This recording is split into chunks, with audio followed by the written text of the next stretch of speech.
Yes, sir. Mild Tricka, back up in this thing, man. Today, we taking a look at some mysterious videos that'll leave you baffled. But before we hop into that, go ahead and spam that like button right now so run the numbers up on the algorithm. You ain't gotta think about it later. And if you haven't already, go ahead and hit that sub button too. Sub up, join the family. This is the most lit and active community on YouTube, period. With that being said, guys, let's hop straight into the video. A startup just pitched investors on growing brainless clones of your body. This is so that you can transplant your brain into a younger version of yourself. This isn't science fiction. This is a company with billionaire funding in Richmond, California.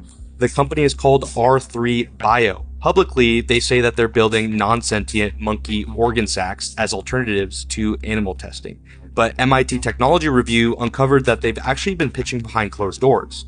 Full body replacement cloning. Grow a cloned human body without a brain, transfer your brain into it, and live again. Founder John Schloenborn presented a session called Full Body Replacement at a $70,000 a ticket longevity conference in Boston last September. About 40 people in the room, no recording, Dim Draper invested, and a Singapore fund called Immortal Dragons invested. The company says that they have successfully produced mice without complete brains. Now, it's important to note, they haven't cloned anything bigger than a rodent, and the science is nowhere near close to ready, but the money is flowing in, and the pitch is already landing. That literally is the plot of The Island, where clones are grown as an insurance policy for the wealthy, kept alive in a facility, and harvested when the original needs a new organ or a new body. The science isn't ready, but the justification already is. I hope they never figure this technology out, because the last thing we need is an immortal Bill Gates. 17 earthquakes have been reported coming from Area 51 specifically over the past couple of days. Now, this is pretty unprecedented and weird, right? The USGS recorded around 16 to 17 earthquakes in a tight cluster, roughly 28 miles east of Area 51 near Alamo, Nevada. The largest was a magnitude 4.4 quake that struck at a very shallow depth of around 4 kilometers. 2.5 miles underground. It was followed by dozens of aftershocks, mostly in the 1.5 to 3.7 range. More than 100 people reportedly feeling the shaking effects of the earthquakes itself. The quakes were usually shallow for the region. Most earthquakes there are deeper in the 6 to 12 mile range, which is what caught attention and sparked online speculation that we are seeing currently at the minute. For a remote desert area with normally low seismic activity, a swarm of 17 plus events in 24 to 48 hours stands out and qualifies as a cluster and swarm, which is very strange. Now, is there some strange testing going on over there? Because we know that they have detonated things under the Earth's surface in previous history. So is there some strange things going on with the current climate of what's been coming out recently? Are they doing some funky tests underground again? I feel like they're either doing weapons testing or something exploded in an underground lab, setting off a chain reaction. And I say that because I saw another video that explains why this might not be natural. I want to show you one of the strangest things I've seen in an earthquake pattern. But first I want to show you what a very normal looking pattern is. Here's Antofagasta, Chile. You can see there's earthquakes here constantly, but see how they're spread out along the fault line? Now let's have a look at these quakes that are occurring in Nevada. Look, they're all coming from the exact same point, almost like a perfect bullseye. Makes you wonder if this is some type of explosion, if it's some type of testing. Also, the primary wave should be smaller and the secondary wave should be larger. So this has the characteristics of some type of explosion. I actually think if it's an explosion, there shouldn't be any secondary wave at all. I could be wrong about that. I'm not an expert. I just know that it looks odd compared to the other earthquakes we've experienced. Based on this information, it seems very likely that this is man-made, but let me know what you guys think about this one in the comments. Have you ever dreamt of a better version of yourself? And in the meantime, prepare yourself. Younger. More beautiful. More perfect. One single injection unlocks your DNA, starting a new cellular reaction that will release another version of yourself.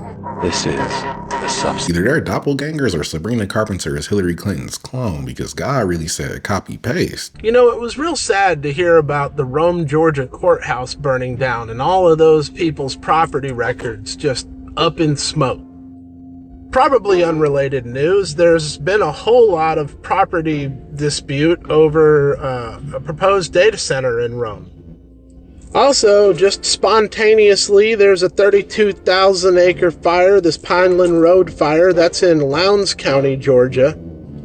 Wouldn't you know it, there's a data center going in down there in Lowndes County, or at least they're trying, but the residents have been fighting it for the past 6 months. We've also got the Highway 82 fire, that's in Brantley County, Georgia. It's already claimed hundreds of homes and it's spreading uncontrollably. Just happened to break out about a month after city officials started proposing a data center project there. The residents are pissed. Don't you guys have a process for land use where we have to have habitat assessments and impact surveys done for environmental impact surveys? Or are we just letting the gopher tortoises, the indigo snakes, the hairy rattleweed, and all of the species that are endemic? No, I'm talking about habitat assessment and habitat impact surveys, the things that have to be done before large-scale development. I think if we were to do that. I understand. For what? No, it's not. This belongs to us, the citizens. Hey! Yeah, they definitely want their data centers out here in Georgia, and they'll do anything to get them. But these fires, they're not related to anything. Allegedly. Now, optimal conditions for a forest fire used to be high winds and drought. Nowadays, it's high winds, drought, and plans for a data center. The math is officially showing its face now. We've talked about the patterns, but this is getting too far. I'm auditing the 2027 car mandate, and it's clear they are taking over the final blueprint of our mobility right under our noses. Watch how the kill switch actually works. AI technology may make it easier for your car to understand your mood and maybe even your health when you're behind the wheel. Auto and tech companies showed off these monitoring tools at this year's Consumer Electronics Show in Vegas. I do not agree to that. They use cameras and sensors in the vehicle's cabin to take the person's vitals and even determine if the driver is buckled up, if the driver's eating while driving, or even angry. It's all in response to new regulations requiring automakers to include technology to detect distracted and drowsy drivers. Privacy advocates have expressed concerns. Why would we need this? You don't have to go take a driver's test anymore because the car basically does it for you. You have infrared cameras tracking your pupils and AI deciding if you're fit to drive your own property. It's showing now. The system doesn't want you in control. It wants a digital co-pilot so it can watch your every move. Is this safety or is it a total takeover? Because in my opinion, this is a total takeover. Are you sticking with the older cars or letting the system drive? This is crazy. And the easiest way to put a stop to this is for nobody to buy cars with this technology, because the only thing they love more than control is money. So the moment they see those quarterly sales numbers are in the toilet, they're going to reverse this mandate real quick. This message is for Dave's bread and Dave's bread only. I don't know. Actually, this is a public service announcement, maybe. Seems like they're taking their We were just too seriously. I was just about to feed a sandwich to my daughter when I was cutting the crust off of the sandwich, and there's actual wood chips in the loaf of bread. And at first I was gaslighting myself. I was like, maybe it's some sort of like grain or oat or something, but no, it's for sure a wood chip, and they're like all throughout this bread. And I've gone through like literally the entire loaf now feeling for it. I thought it was just in one piece, not that that makes it better, but there's literal wood chips throughout our whole loaf of bread. So check your Dave's Killer Bread for wood chips, because my daughter was literally half a second from eating a sandwich. Thank God I cut it where I did cut it, because if I cut it anywhere else, we wouldn't have noticed. But even small pieces like this, like I was like, maybe that's an oat or something. No, it's like shredded bits of wood all throughout our loaf of bread. This is the brand I've been using lately. So after this video, I gotta go check and make sure I haven't been feeding the baby peanut butter and wood chip sandwiches. Well, it looks like real hair. So this doll was bald. Lucia had like really short hair, and now its hair's like really long. Mama. And like, there's a spirit. We just put hair gel in it, like a little bit. Okay, well take Chucky and go, please. Hey. Maybe when she brushes the hair, it pulls it out slightly, making it look like it's growing. If not, then I would take the reborn doll back for a refund. I am not quite sure when this was taken, but it was taken, according to what I read, over Nellis Air Force Base. Naturally.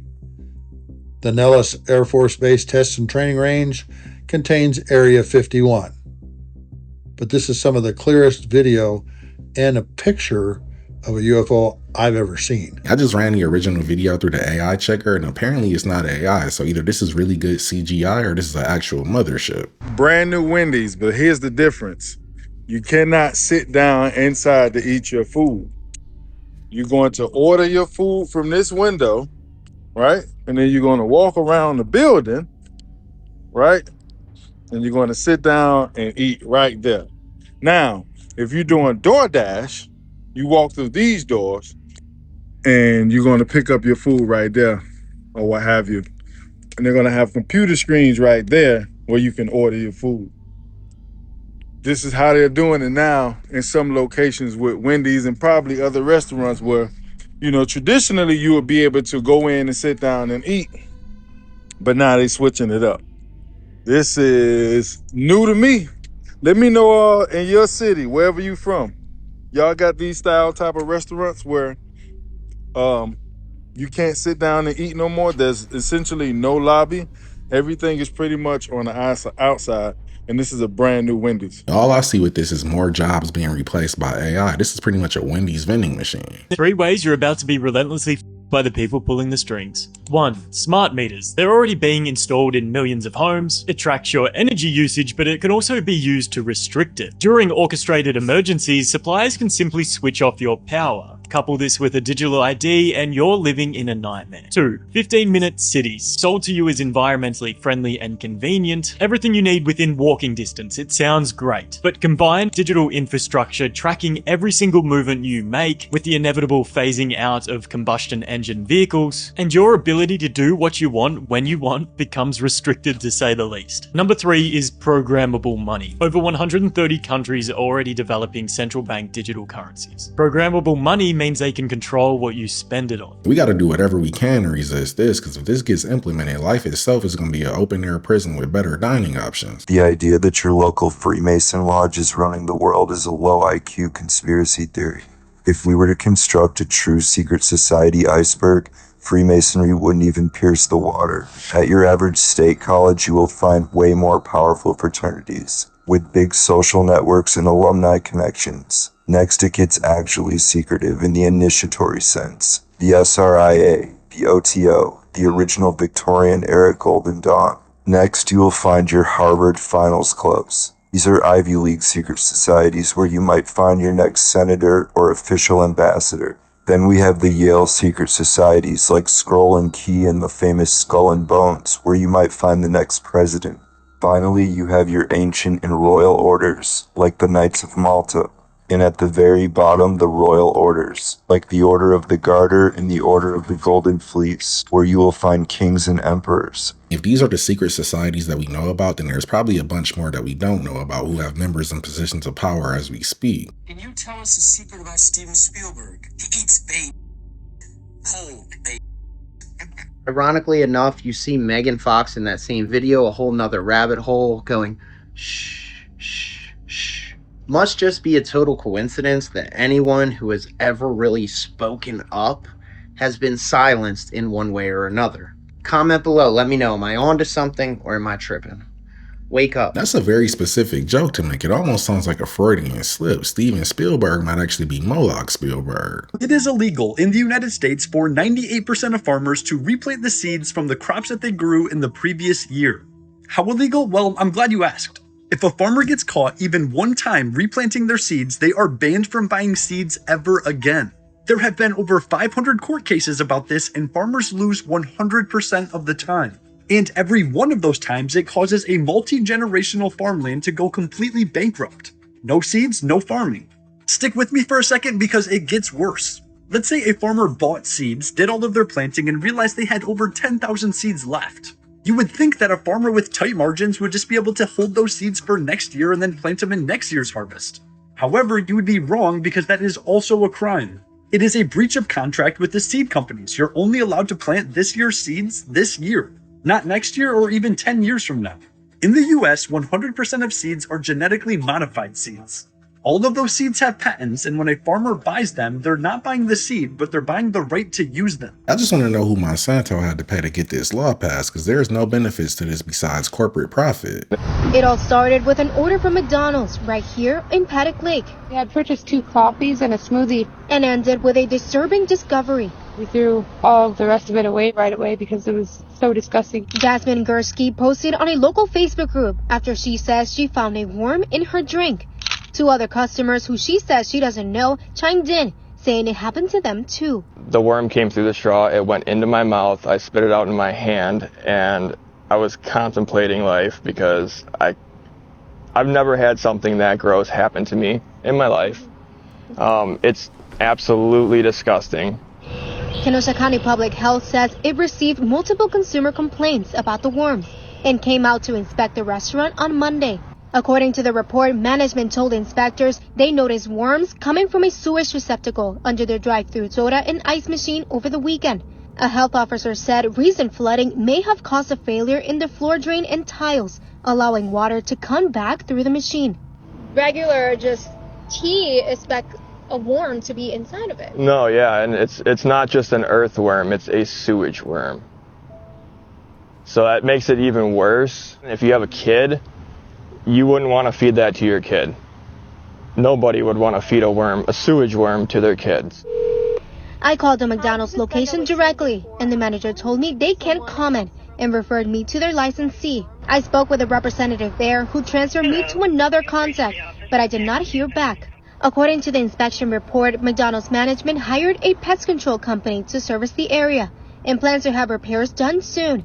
Kenosha County Public Health has now ordered a reinspection of the drive-thru soda machine before it can be put back into service. Fast food is getting worse by the day. If you swallow one of these McDonald's sewage worms, you're going to wake up in the morning looking like the Hamburglar. Everybody's saying there's a drought in the West. What's going on? Lake Mead has dried up.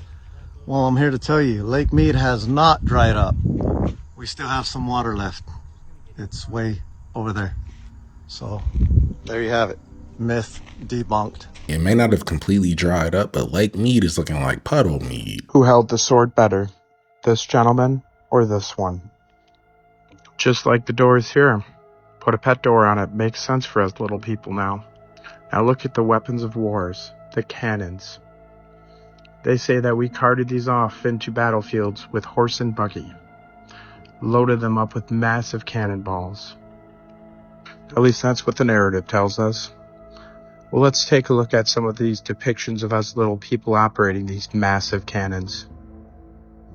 Sure, just lay them right on the ground or build some rickety wooden frame around them. Yeah, that'll definitely work in a battlefield. These giant cannons weren't made for us any more than this giant chair was made for us. We once shared this land with a much larger people. Question everything, friends. Until next time. Even looking at the size of this sword, I don't think there's a human on this planet that can swing this in battle effectively. This looks like a standard issue Nephilim sword. Okay, so Amazon is using diesel generators to charge up the electric vehicles, guys.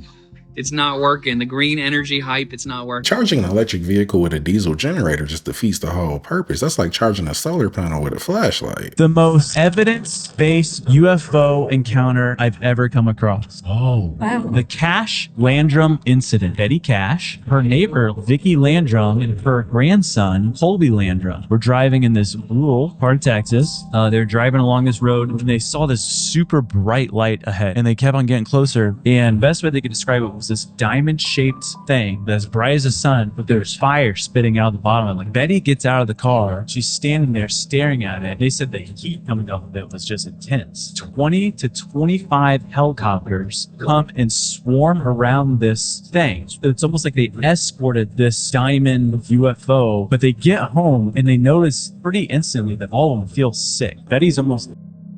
She's so sick she can't even get up to get a glass of water. Betty starts losing hair. And because the doctor's like, what you have is a blast of radiation. They explained what happened. The doctors were like, what the heck? There's a man from NASA, and he's like, there is physical evidence. So they go to court with the U.S. government, specifically the U.S. Air Force and the U.S. government. Before it can even go to trial, the general of the Air Force is meeting with the judge, and then the judge comes out and says, well, I'm not bringing this to court. The judge not bringing this to court tells me that maybe what they saw was military technology and they just don't want to be held liable, because if this case was about these ladies not paying taxes, the judge would have been all over that.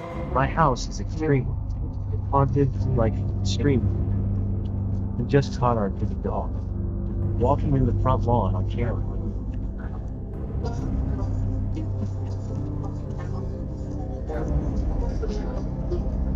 I wouldn't be too worried if I was this family, because looking at how chunky this dog was, the only thing she's haunting are the dog treats. This photo was taken in front of a 7,000-year-old mining shaft.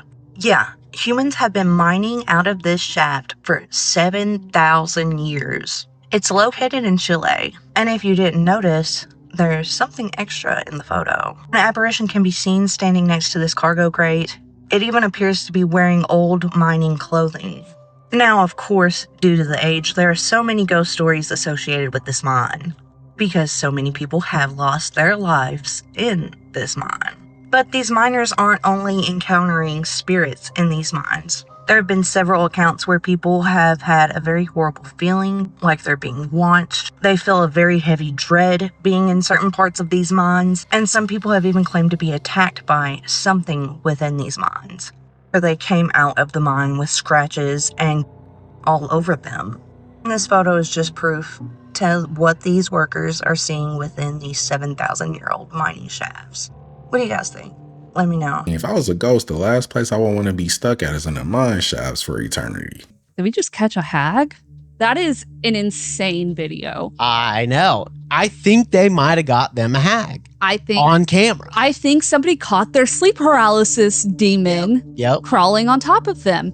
And it has a very clear hand that puts itself on top of the person's leg. I would evaporate in that moment. Truly. I would transform from a solid to a gas in an instant. I see a winged thing. This is an incubus or a succubus. Oh, you don't think it's a hag? Ooh. I think this is a classic incubus. And mind you, incubus and succubus, same story as the hag. Sits on your chest, sleep paralysis, all that stuff. Yeah. However, in most cases of the hag, they do not leave marks. Right. That's a good point. That is a very good point. They just exhaust you. Mm-hmm. They don't scratch you. Succubi are known to scratch and bite. That is true. I wouldn't care if this was a hag or a succubus. If this happened to me, I would hook myself up to a Red Bull IV just so I wouldn't go back to sleep again.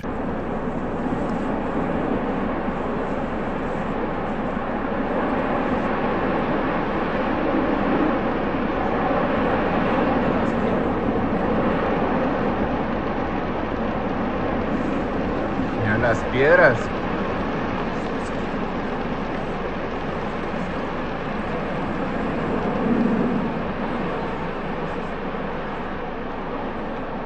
I would be running full speed down this mountain, because the last one down ain't gonna be a rotten egg. The last one down in this case is gonna be a boiled egg. But that was the video, guys. Don't forget to sub up, hit that hype button if you enjoyed the video, and I'll catch you in the next one.